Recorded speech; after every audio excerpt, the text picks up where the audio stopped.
खूप खूप आठवण आहेत. मी एवढं सांगेन की मी फक्त काय बोलावं, की फक्त एक गाणं म्हणायचं आहे मला. शॉर्टकट, शॉर्टकट बोलतोय. शॉर्टकट बोलणार.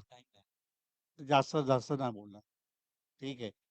मी एवढंच सांगेन, की सगळ्यांचं लाडकं गाणं कुठचं होतं माहिती आहे? सगळ्यांना माहिती असेल का? सांगा.